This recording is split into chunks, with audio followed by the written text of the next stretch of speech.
Good morning. Welcome to Corrections and Code Enforcement Committee for October 12th, 2023.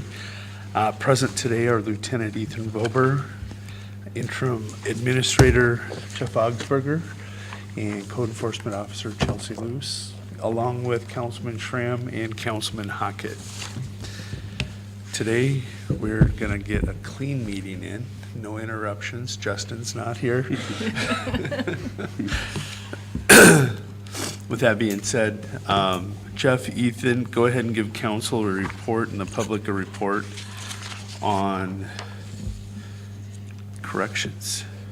So we'll start with our inmate population. Today's count's 156. The month average is 163, and the year average is 161.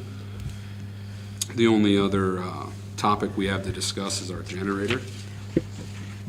October 4th, we had Butler send a technician from Rapid City down to do some diagnostics on the generator. It had been throwing some codes that didn't interrupt the generator's ability to function, but was concerning enough that we wanted a professional to take a look at it and see what and why the error codes were occurring so frequently.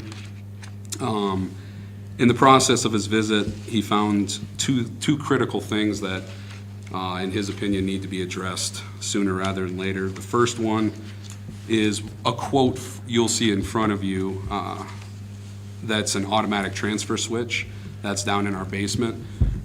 My assumption is that's as old as the generator, and talking with a few people that have been there longer than the 10 years I have, that generator was put in around the first time the city expanded, which it's kind of what I'm being told. I don't know that to be factual, but so you're talking the generator in itself's 15 plus years old. And I'm assuming the transfer switch in the basement was installed in that same time frame. But the transfer switch is outdated. They don't have parts that if a critical event were to occur and we needed it addressed, they couldn't fix the current one because of how outdated it is. So his recommendation is to put in a new transfer switch. And generally, I asked him to explain it to me what that does in a general sense. And he said that's what stops the power in and out of the building. When an event occurs and the generator needs to take on the load from the building, that's what the transfer switch does. Butler does not install it. They do program it. He explained an electrician would need to install the transfer switch. On October 5th, the city electrician did come down, and I'm not sure if CJ was there too. I think there was a couple people, but come and took a very preliminary look at it. I don't know if there's been communication through Justin, Public Works, but in terms of what their thoughts were on that. But the other thing he found was out on the control panel, on the actual physical part of the generator, that is in the same boat. It's outdated. The controls, if it were to fail, there's no parts. There's no parts it needs to be upgraded. And that's the physical start-stop control on the generator. You don't see that quote yet. I'm hoping to have that in the next few business days, or at the very least the start of next week. Joe, I think you're on the police and 911, because that's what I spoke with Mark and Andrea this morning, and kind of just said, well, when that quote comes in, you can talk to your committee next week about how important the generator is to their departments too. I'll let them speak to that, but we all rely on that generator to be in tip-top shape. That's why we kind of keep as close eye on it as we do. I thought potentially the question would come up, cost associated with what that thing actually costs to replace, which no one's talking about doing that. But I asked the technician the runtime on the engine, and he said that our generator has 790 hours on its engine. And I just asked, typically other entities that run a machine like that, what's the expectation of hours on that engine? And he said around 20,000. So we're very far on the engine side. in terms of use, age, it could run potentially for another, But the electronics in itself is what I'm understanding need to be upgraded, because of their age, and at 15 years, a lot's changed in that they don't have the parts for what it would need.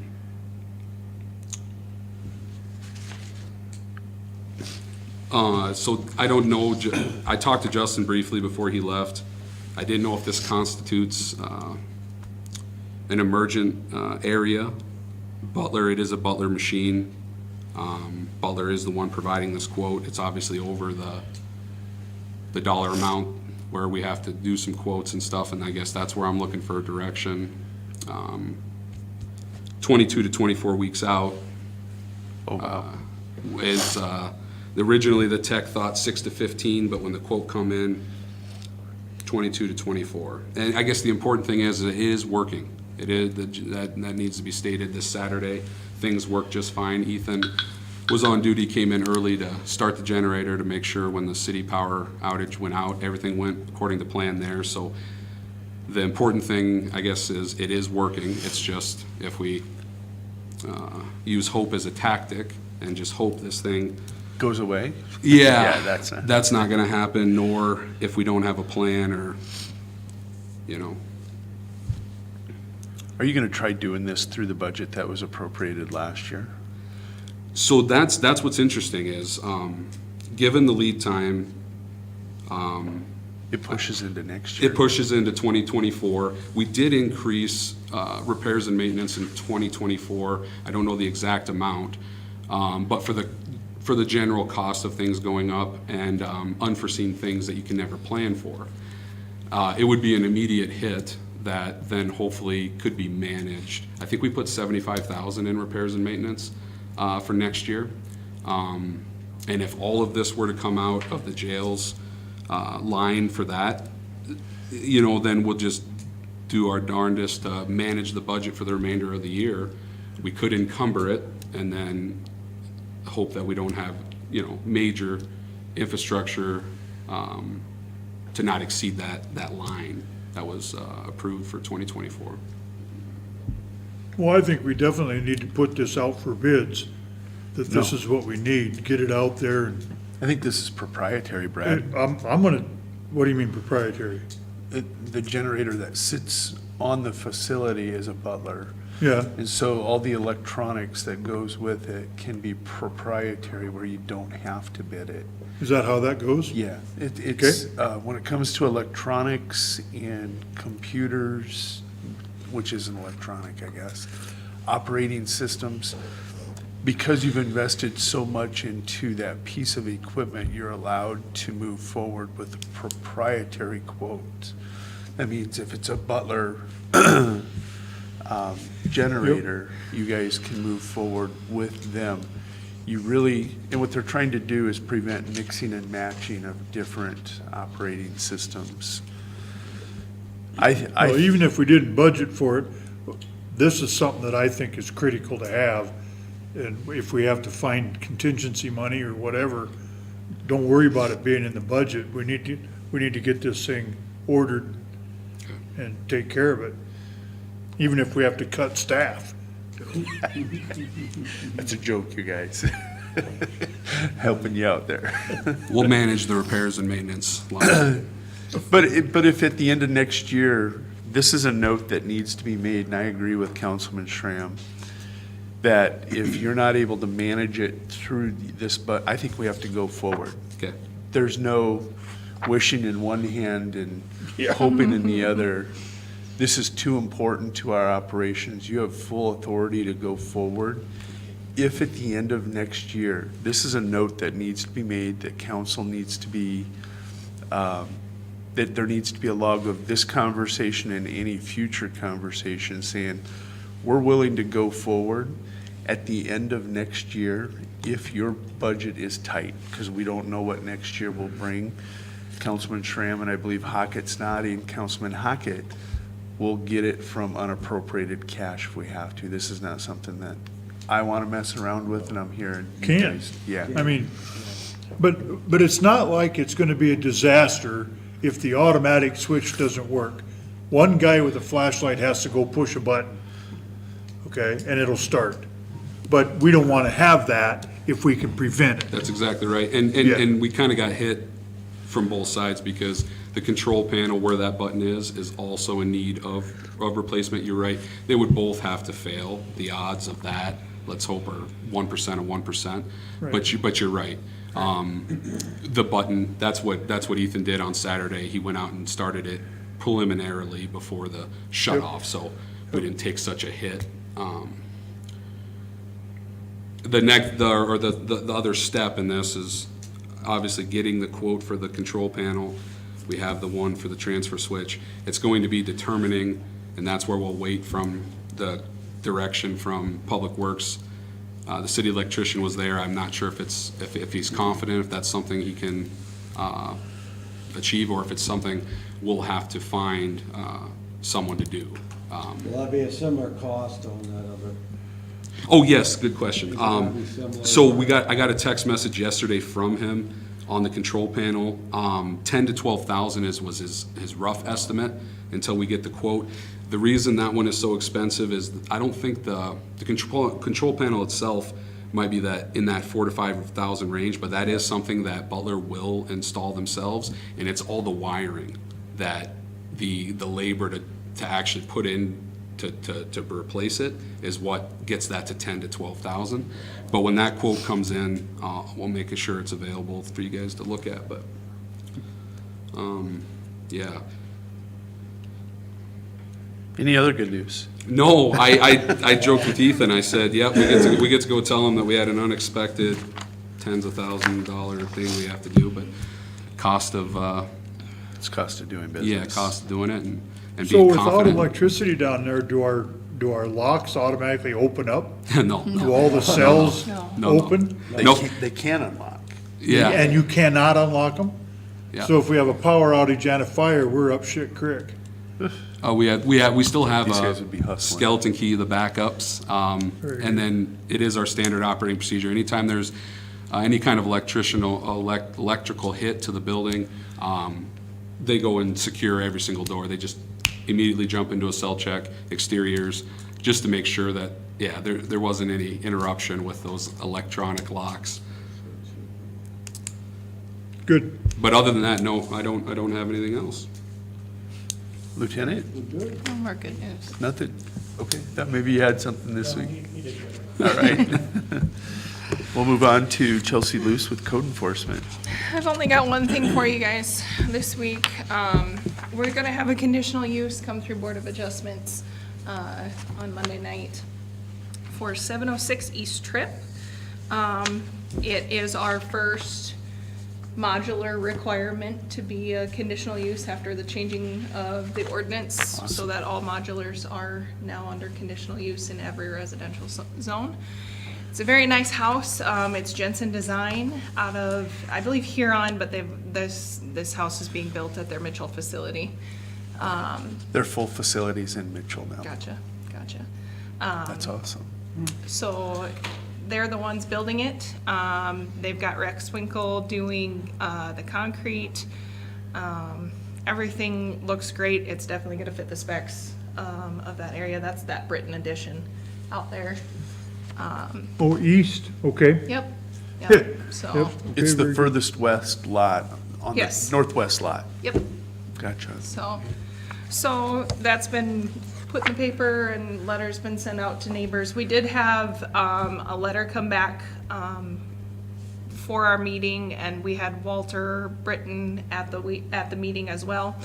Walter was there more just for information as to why we've changed these to conditional use. I also explained to Dan on the phone while I was at my conference out in Rapid, the reasoning that we've changed all modulars to conditional use, and the fact that the state's definition of a modular home is so broad that was required. Right. So if you guys want to review that letter or any of the, I did have Jensen put in a building permit application just so that we had a little bit more information, so that we could see the specs and all that. And so I do have a partial one of that. Obviously, it hasn't been approved yet, and he's been told that it's gonna get through conditional use first before we can approve that building permit. But I did, like I said, I just wanted more information as to what we were getting out there, and who was doing the work, so. But yeah, it looks like a really nice house. Estimated value is $415,000. So, 450? 15, 415, 415 415, Yep. for a mobile home. For modular. for Holy modular, cow. yep, Holy. so. Are you dealing with Chris or Jeremy, Jeremy, the owner? yep. Good Yeah. experience, isn't it? Oh, yeah, he's been really, Very really good to work with, professional. so, That's awesome. yeah, yep, it's good to see. So, But Looks this like- time, oh, go ahead, Joe. looks like it'll be a really nice home, so. Council, I open it up to questions. Don't have any, I'm sure that would be, look just fine out there. Okay. And All I've mailed everything, or I've emailed everything to Chandra to put in your packets as well, so you guys can review those building plans and all that, so.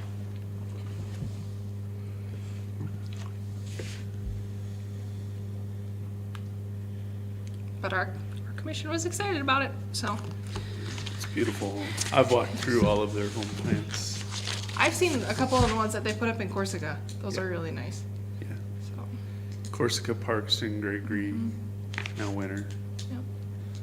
Beautiful homes, beautiful work. Are they making them with 2x6 outside walls, or do you know? Everything, yeah. Yes, they are 2x6. You can opt down to 2x4, but Jeremy's not, He's not. he's not an one actor. to cut corners. He wants to do it right. Yeah. Yeah. Well, it's only insulation value really, you know, rather than strength, but, Energy efficiency. yeah. Walking through his floor plans, and I encourage you, if you get to Mitchell, to go over and visit with him or Brittany or Chris. They will walk you through their show homes, model homes. Incredible operation. Boy, that's a lot of money though for a house. Not anymore. Chelsea is spot on. Not anymore. It's not. Yeah, that is true, yeah. You look at comparable sales here in the community. The most recent one out there on 11th Street that sold for $390. And the square footage is smaller than this house. So, and as far as garage space, I'm guessing this has got the triple car garage. You know, I don't remember. That's pretty standard with Jensen's builds, but triple car garage, he'll probably, and Jensen, one of their prices in that 450 sounds like it might be, it includes a finished basement, They're just doing a crawl space. just on the this one. crawl space. Okay. Chelsea, are you involved in, and I don't know the name of the street, the one that, where we had to make the jog to go around on that same addition, Had to make that jog. the western street that's gonna connect Oh, okay. Tripp Yep. Avenue with Yep. the rest of the city?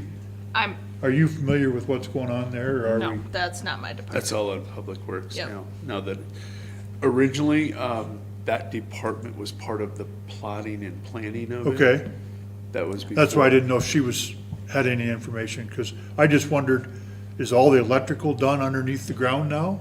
That's a question for. Yeah, I know. CJ in utilities. I don't believe so, but I believe that they're trying to get it knocked out Okay. before the end of this month. Oh, okay. They're Yeah, getting they've been out there close. working. I know the plan was this summer to have it done. Yeah, and I had a conversation with that department when I knew this home was probably coming in, and they were gonna expedite getting the tubs in Okay, and getting that underground, so okay, I have to believe if they're not done, they're getting really close. okay. All right, very good. One last chance, Lieutenant. Okay? Now's the time, don't miss the opportunity, come on now. Have you ever heard that Eminem song? You get one shot. What I think we have about a month left, and then we'll rotate and see another. I want to thank you all for being here, Joe.